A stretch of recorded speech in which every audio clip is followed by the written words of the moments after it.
Ahora veamos más a detalle el servomotor. El que vamos a utilizar es el modelo SG5010 y como les indiqué pueden utilizar otro tipo de servomotor, va a funcionar de todas formas. Las características de este servomotor en específico son que el voltaje de operación es de 4.8 a 6 voltios, es decir, podemos conectarlo en este rango, ¿no? Luego de allí, dependiendo de la alimentación, va a ser un torque de 3.1 kilogramos hasta 6.5 kilogramos. El ancho del pulso con el que trabaja es de 650 microsegundos hasta 2350 microsegundos. Los engranajes son de nylon, estos engranajes aquí son muy resistentes y como pueden ver aquí en sus dimensiones va de 40 por 20 por 43 milímetros, lo cual lo hace muy compacto, muy útil también. La longitud de este conductor es de 150 milímetros y bien, aquí va el conductor y por aquí termina la otra parte porque es un poco larguito. Siempre van a ver en los servomotores que tiene 3 cables. El más oscuro o marrón es el que se conecta a GND. Luego de allí vemos el cable que es de color rojo, el VCC, es decir, que se conecta en su voltaje de alimentación positiva. Puede ser 4.8, puede ser 5 voltios, 6 voltios. Luego de allí vemos el cable más claro, que es el naranja, el de señal. Aquí justamente es el que se conecta a los pines digitales de nuestro kit para que de esta forma podamos manipular el ángulo. ¿Cómo se manipula el ángulo? Entonces, ¿cómo hago que se mueva a 0 grados o que se mueva a 45 grados? Pues vamos a verlo. Miren, dependiendo del ciclo, acá hay un ciclo, allí en cada ciclo se envían pulsos, ¿no? Dependiendo de de la duración de este pulso que se envía al servomotor, se va a mover específicamente en un grado. Por ejemplo, para 0 grados, el ancho del pulso tiene que ser de 0.65 milisegundos. Para 90 grados es de 1.5 milisegundos, es decir, dura un poco más el pulso que se tiene que enviar. Y para 180 grados igualmente tiene que durar más, en este caso dura 2.35 milisegundos para que alcance el 180 grados, ¿sí? Dependiendo del ancho del pulso es que se va a mover a un ángulo específico. Ahora veamos otro componente que es la aplicación Blink. Esta aplicación va a ser muy práctica para este proyecto, puesto que nos permite controlar fácilmente los dispositivos a los cuales vamos a conectarlo. Este de aquí, la aplicación Blink, lo pueden encontrar tanto para iOS, para Android, y nos va a ayudar justamente la interfaz gráfica que contiene a poder añadirle objetos, botones, pantallas y de esta forma visualizar y accionar todos nuestros componentes a los cuales vamos a ligar. Así que de esta forma nos va a ayudar bastante. Recuerden que esta aplicación es gratuita, la pueden descargar y utilizar. En la pantalla pueden ver el hardware. Este sería la placa de UFOX. Para más información pueden ver el mismo GitHub, donde pueden ver este mismo dibujo y más a detalle para qué sirven cada uno de estos pines, ¿no? De manera general, como les digo, es igual que un Arduino. En este caso justamente usa el Atmega 31U4, que es el microcontrolador que usa el Arduino Leonardo, ¿no? Tiene pines digitales, PWM, pines analógicos, ¿no? Funciona con 3.3, eso sí, pero puede ser alimentado hasta 9 voltios. Presenta 2 pulsadores, uno que es el pulsador de reset y otro pulsador que tú lo puedes programar y está, bueno, por el mismo conexionado está como pull up, no es un botón en pull up y está conectado al pin 13 del microcontrolador. Pues bien, estas son las cualidades. Para más información acerca de este kit de desarrollo pueden buscar en el canal de YouTube de la empresa Teca, donde pueden ver diversos proyectos o diversos tutoriales que les van a ayudar a familiarizarse con este hardware. Bien, Continuando con nuestros conocimientos previos, ahora les vamos a presentar a los dispositivos electrónicos que vamos a utilizar en el proyecto. Primero tenemos a la famosa placa Arduino, y para la detección de la persona que pasa por el túnel utilizaremos dos métodos, es decir, haremos dos códigos diferentes con dos sensores diferentes. El primero será el sensor ultrasónico. Su funcionamiento es muy sencillo. El disparador o trigger del sensor emite una onda ultrasónica, es decir, un sonido que es muy imperceptible a nuestros oídos. Este sonido rebota con el objeto que tiene enfrente y es el receptor o eco el que se encarga de recibir o detectar la señal de regreso. Lo más importante es que calcula el tiempo que ha tardado la señal en regresar. Así, con nuestra conocida fórmula de distancia igual a velocidad por tiempo, ya tenemos el tiempo, la velocidad es la velocidad del sonido, y así el sensor calcula la distancia a la que se encontraba el objeto. Por otro lado tenemos el sensor PIR. PIR viene de pasivo infrarrojo. Este sensor funciona de manera muy diferente. Se le dice pasivo porque no emite ninguna onda o ninguna radiación.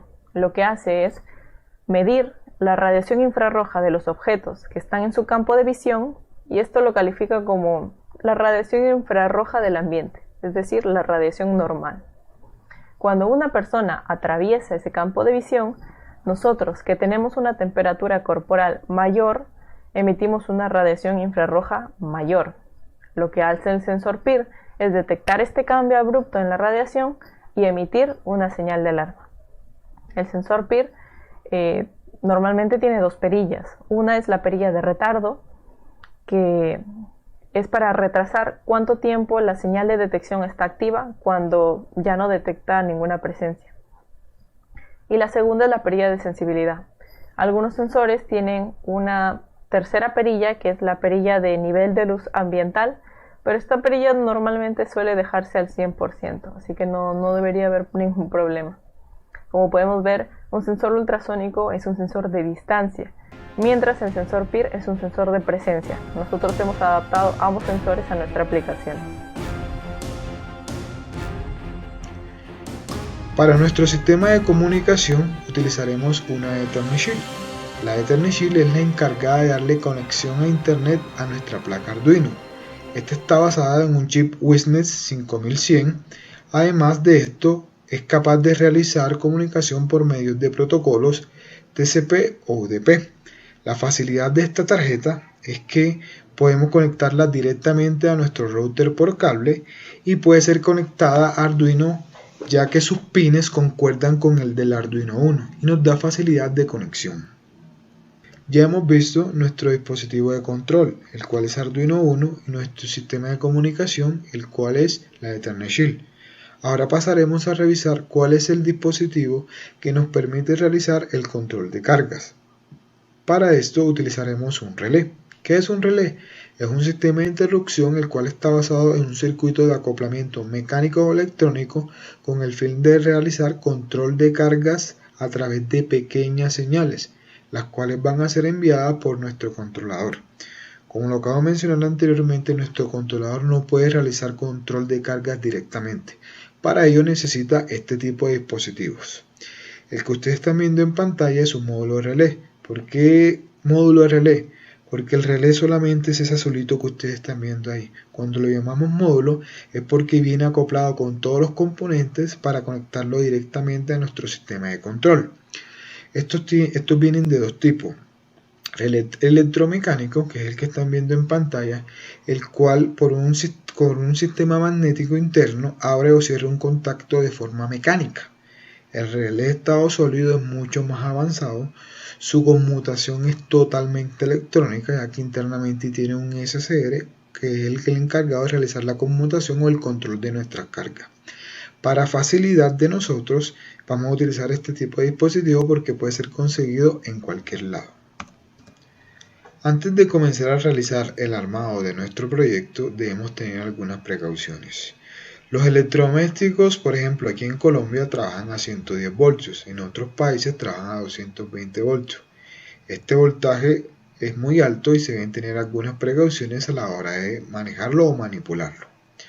Para esto tenemos que tener en cuenta que los cables de conexión de las cargas, o en este caso el dispositivo que van a conectar o el equipo, debe ser más grueso. Al momento de terminar el armado del circuito, revisar que no exista ningún cable junto a otro o esté pegado que los pueda causar cortocircuito. Y antes de conectar a la red eléctrica o hacer la primera prueba, debemos verificar absolutamente todo. Si este proyecto lo están realizando niños, que por favor pidan la ayuda de un adulto que los pueda orientar en este tema. Ahora específicamente vamos a ver solamente sobre Arduino Uno, sobre sus partes y sobre lo que realiza cada una de ellas. Aquí está el hardware de Arduino. Aquí yo tengo el Arduino en físico, es un módulo súper pequeño, no sé si se logra apreciar muy bien. Ahí está. Voy a dejarlo ahí para que lo vean. Ahí está el Arduino Uno. Es pequeño, como ven, pero tiene muchas funciones que se pueden explotar. Muy bien. Aquí tenemos las partes señalizadas. Empecemos en orden. Aquí tenemos en el número 1 el puerto USB. Todos los módulos Arduino necesitan una alimentación. Y bueno, aquí tenemos dos opciones de alimentación. Puede ser por el puerto USB o por el conector, este conector de alimentación. El puerto USB es diferente, ¿no? Este es cuadrado y este es redondo. Después seguimos con el número 3, que vamos por acá. Aquí tenemos los pines de alimentación. Hay diferentes pines de alimentación. Aquí tenemos dos de GND. Y aquí también hay uno de GND. Son 3 terminales GND. ¿Qué se quiere decir? Significa tierra, ground. Por aquí se puede alimentar el Arduino, conectarlo a tierra, ¿no? Y aquí tenemos una terminal de 5 voltios. ¿Qué quiere decir? Que por esta terminal el Arduino bota exactamente 5 voltios y se puede utilizar si uno quiere. Aquí tenemos una terminal que bota también 3.3 voltios y también se puede utilizar solamente si es que buscas usar ese valor en específico y no tienes una batería. Después tenemos los pines analógicos. Aquí tenemos desde A0, A1, A2, A3, A4 y A5. Estos 6 pines solamente sirven para señales analógicas, no se pueden conectar. Aquí no podríamos conectar los terminales de nuestra casa. Después seguiremos por A6. Aquí tenemos 7, ya muy bien. Aquí tenemos los pines digitales. Los pines digitales aquí van del 0 al 13. Aquí, como pueden ver, hay varios números que tienen como una señalización como esta. Una simbología como esta. ¿Qué quiere decir? Que estos solamente son utilizados como PWM, que es mayormente para el uso de motores. Como nosotros vamos a utilizar servomotores, como son 3 servomotores, vamos a utilizar 3 de estos terminales. Exactamente son 6. El 11, 10, 9 y el 6, 5, 3. Nosotros vamos a utilizar solamente 3 de estos 6 para poder conectarle el servomotor y que funcione. Si lo conectáramos en cualquiera de los otros, no funcionarían. Y bueno, para los LEDs de las habitaciones vamos a conectarlos en cualquiera de los demás números, o también puede ser en los que son PWM, porque bueno, no hay mayor diferencia. Solamente en el caso de los LEDs. Si fueran motores, ahí sí sería obligatorio que los conectemos en el 11, 10, 9 o en el 6, 5, 3. Muy bien, sigamos. Ahora tenemos esta terminal llamada AREF, que quiere decir soporte de referencia analógica. Ahora ya pasamos a lo que comprende la muestra de la solución en esta unidad. Como podemos observar, tenemos un dashboard. ¿Qué hace este dashboard? Bueno, es el mecanismo de visualización de datos. Es decir, acá tú vas a visualizar la información detallada a través de un termómetro, de un velocímetro, de gráficas históricas. Entonces acá tú le das al cliente o al usuario o al ciudadano en sí ya una información detallada, donde le priorizas cuál es el avance en el tiempo, cuál es la temperatura, radiación, humedad actual, para ver si es, bueno, si es accesible salir quizás a los parques por la radiación que está un poco alta o baja, dependiendo ya del análisis que tú realices. Entonces un poco la muestra de la solución a nivel de software de la plataforma web donde le vas a mostrar tú al usuario. Y bueno, y a nivel de hardware, acá contamos con un mecanismo que aísla señales externas que las manda a tierra. Este mecanismo es un sensor, es un acoplamiento, ¿no? De utilizar los plug Canon. Entonces, ¿qué nos permite eso? Versatilidad en el momento de tratar la información y seguridad también para no tener pérdidas de señal, ya que estos sensores no son sensores industriales.